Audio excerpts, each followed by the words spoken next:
Alright, jumping right into Blender here. I'm going to take my default cube and just scale it to the size, roughly the size of what a ship would be. I'm just trying to create the scale for the scene. So I'm maneuvering the camera around, just trying to get the scene set up scale wise.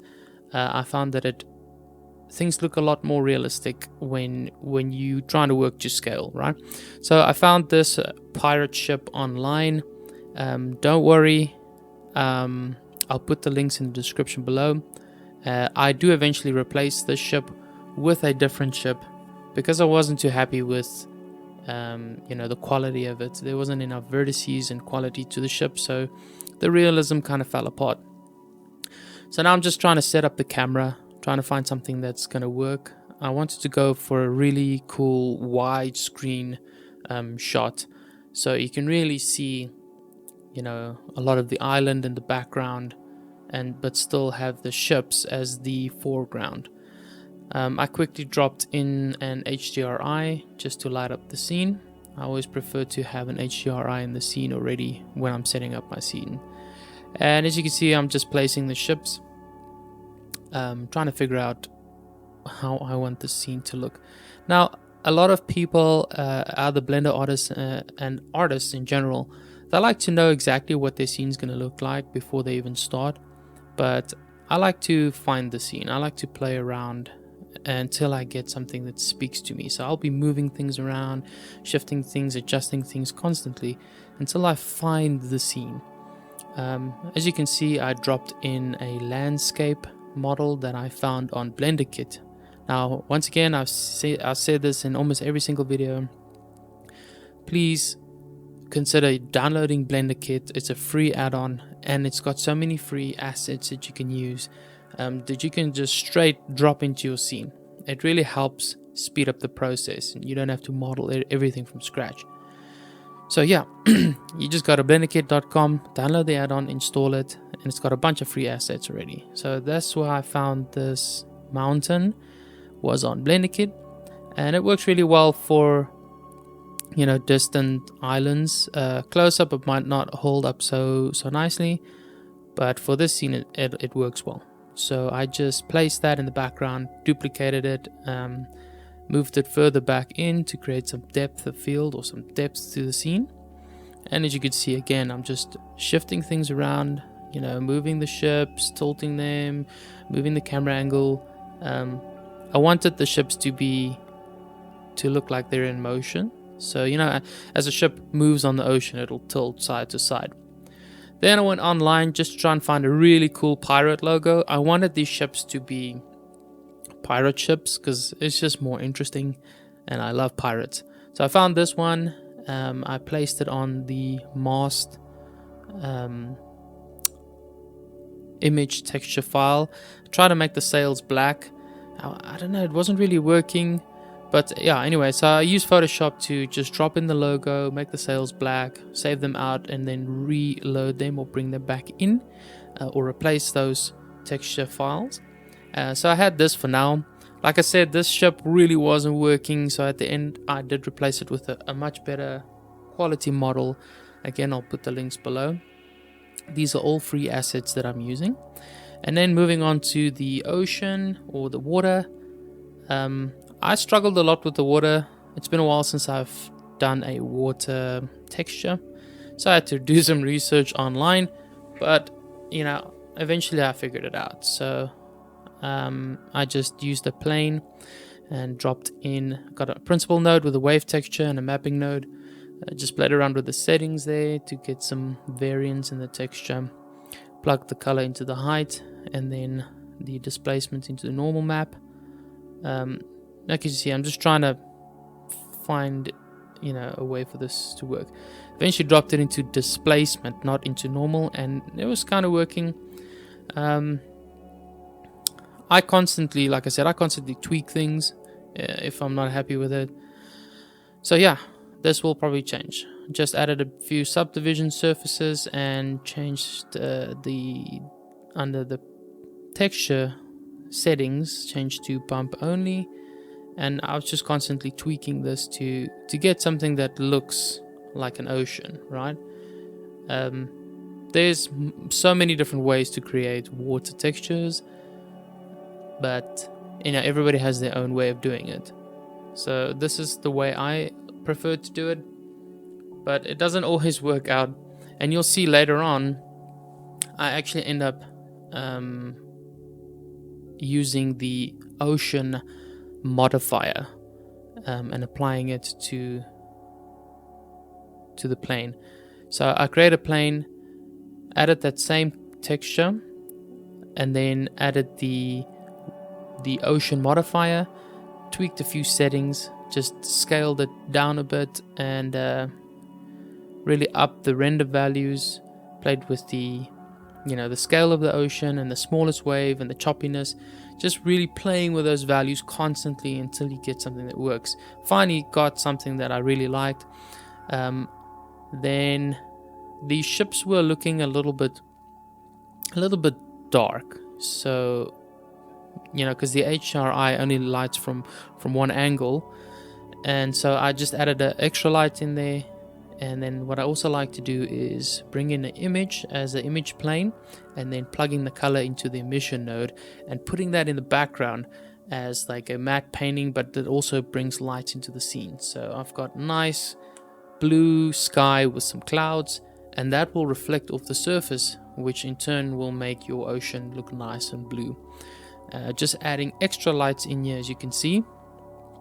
You can never have too many lights in a scene to emphasize certain areas or parts of your scene. It's really an art form. You just got to play with it.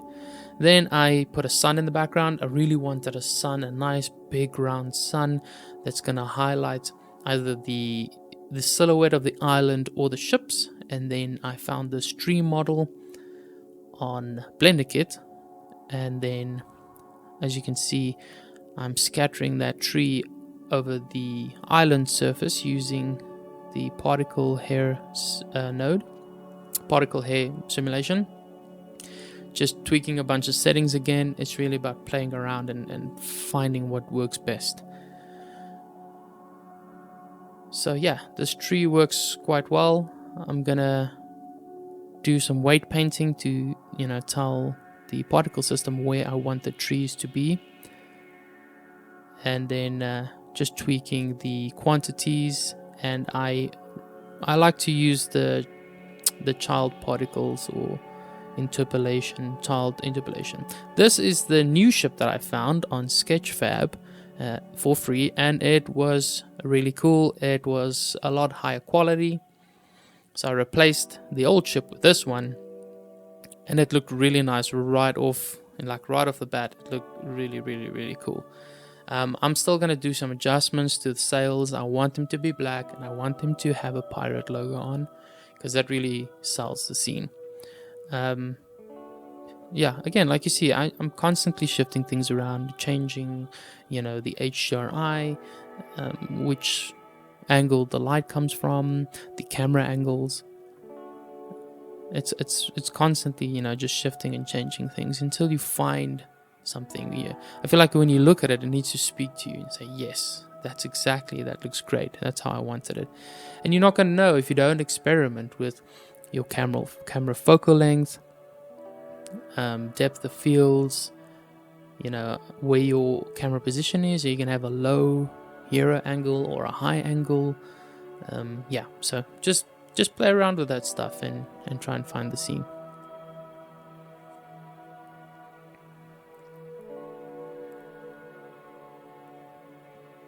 I did want something like a ship way in the foreground here that was blurred out to really push the depth of field and sell that, but I found that the ship was blocking a lot of the environment in the scene, so I ended up not doing that. As you can see here, I'm just again adjusting the values of the ocean modifier, but trying to find the right texture. And again, I found this texture on Blenderkit, so I was playing around with my own texture, which wasn't working, and then eventually just replaced that texture with a one I found on Blenderkit for free that was already set up. It was an ocean texture, it was free. So again, I can't say enough how awesome Blenderkit is. I guess you could Some people would say, oh, it's lazy work, but it works. I wanted to replace the texture of the ship that the model came with, because it didn't look realistic, and I really wanted to create a realistic vibe. So again, I went on Blenderkit and I found this wood texture. I replaced it. I replaced the model texture with this one. I just had to adjust, the way that the texture was flowing. And yeah, as you can see, it wasn't working too well because this free model, I don't know, it wasn't the UV wasn't unwrapped correctly, and I am not the greatest at UV unwrapping, so I tried my best to line up these individual pieces, and eventually I got it right. And then moving on, adding back in the pirate logo, I found a different one, just a white version, very simple. I brought it in as an image plane, gave it some subdivisions, and then used the shrink wrap modifier to stick it to the sail, and there you go. As you can see, I've got black sails with a pirate logo, and it's getting there. It's taking some time, but yeah, it's getting there. I thought what would really create, help with the realism is to get some depth of field, especially with landscape renders. So I made a cube and added a volume scatter node to create some volumetrics. I like to scale up a cube and then squash it in on the y-axis, so it's basically flat, and then put a volume node on there, and then push it back to where I want the depth of the scene to be. And then the sails of this model was low poly, so I had to add in some extra subdivisions just to help with the realism. Because one thing that helps with realism is high quality models, high quality textures, and high quality lighting. That's really going to push the realism. So yeah, you can see I had to try and add some extra subdivisions in here to make it look more like fabric, like it's flowing.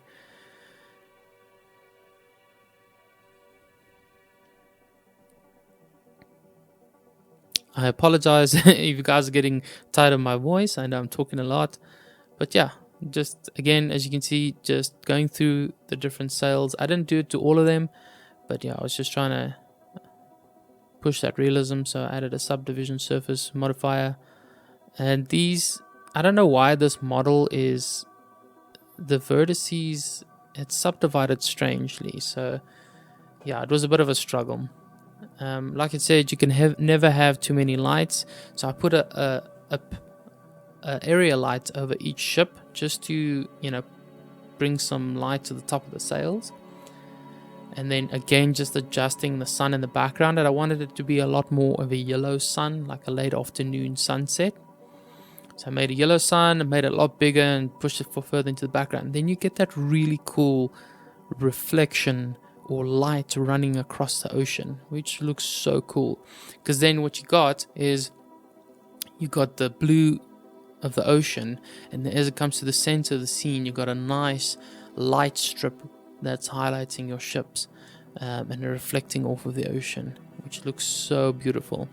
I was playing again with how the landscape was set up in the background.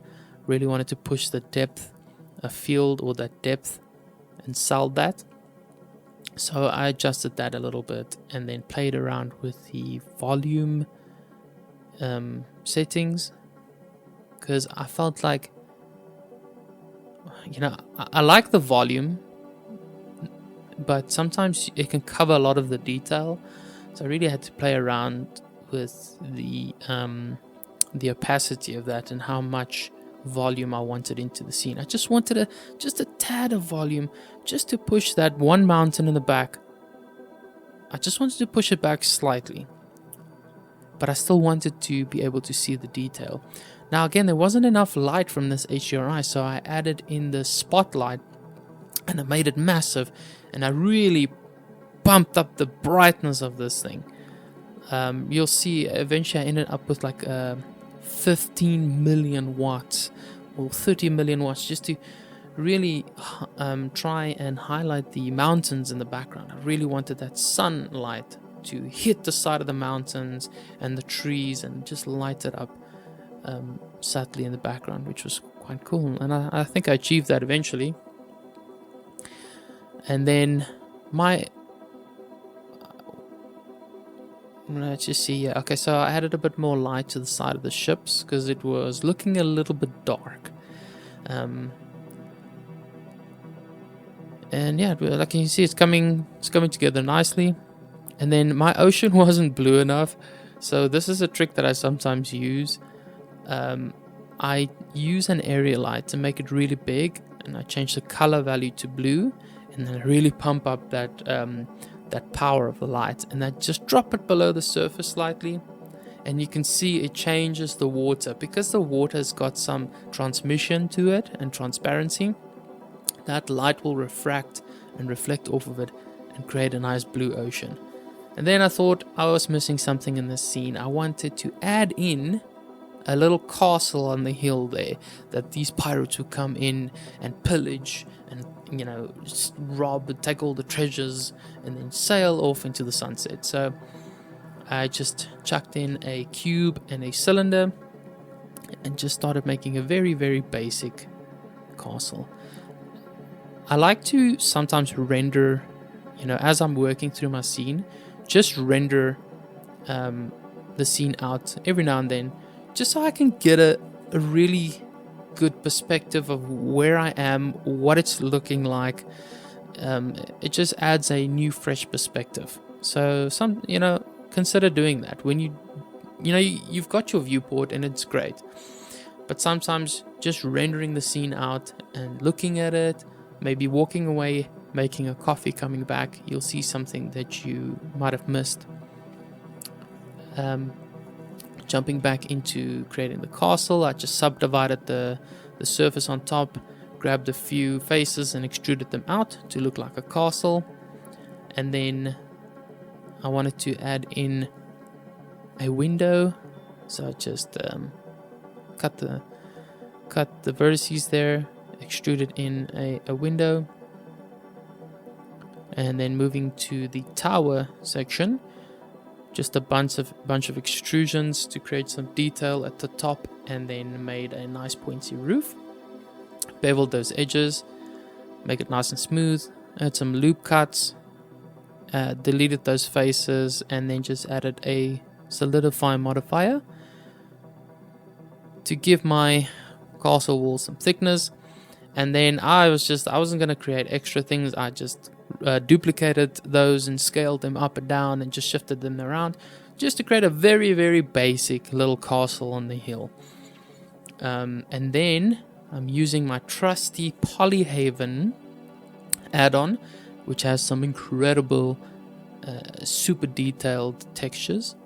Again, this Polyhaven add-on is free. You can download it and install it, and you've got access to all the Polyhaven assets right in Blender, and you can just drag and drop them in. So I found a nice castle wall brick texture, and then for the roof found these awesome slate tiles. And yeah, just unwrapping them and projecting the textures in a way that looks correct. Nothing I'm doing here is perfect, guys. Just please keep that in mind. I work very rough, and it's not clean at all. This is not going to be used for film production or anything like that. This is just me trying to create some art and just having fun. It's really about having fun and enjoying the process. So I found this aerial rock mountain texture, so I replaced the base texture that this model came with this one, and then just unwrapped the UVs on that. And I did another render just to have a look to see where I was, if it was working, and I think it was looking pretty good. We're definitely getting somewhere. I mean, you can spend a lifetime on a scene. You can keep adding things, taking things away, shifting things, adjusting things constantly. So at some point you got to make a decision and say, okay, I think this is good for now. So I rendered that out and then went over to Photoshop to add in the final touches. I added in a different sky, just blended the mountain in the background, added a little bit of depth of field with the tilt shift, blur, and then I also like to use the iris blur tool to blur certain sections of this image. And then I wanted the sun to be blurry, and I used the smudge tool to smudge it around a bit, so it really looks like you get that heat wave effect on the sun. Added a lens flare on top of that. Just played with the grain values and some color grading to make my shadows cool and my highlights warm.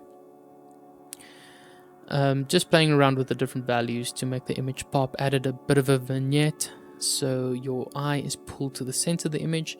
I wanted a nice glow on top of the sun to really emphasize that warm glow of the sun. Playing with the effects here to make the image more crisp. Added these black bars at the top and bottom to push that cinematic effect. I got this image of a palm tree online. Just removed the background, added a blur to it, and pushed it off to the side. So now you really got that depth. It's really pushing that depth effect. So you got stuff in the foreground, far in the background, and then in the center, that's where your focus is. And now for the final result.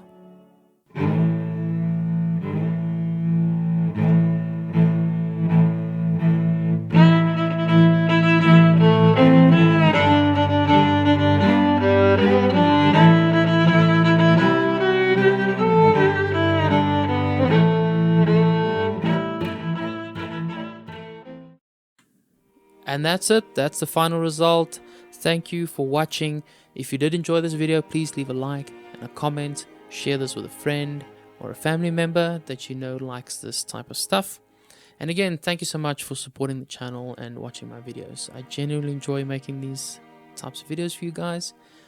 And if you have any ideas for future videos, please let me know. And then, yeah, if you find yourself coming back to my channel often watching videos and you're not subscribed, maybe consider subscribing. I would genuinely appreciate it. This is a dream of mine to do this full time sometimes, and I can only do it through your guys' support. As YouTube artists or content creators on YouTube, we are nothing without the audience. So I would really appreciate it if you could give me a follow and a like. Anyway, that's the end of it. I'll see you guys next time. I hope you enjoyed, and you must have an awesome day further.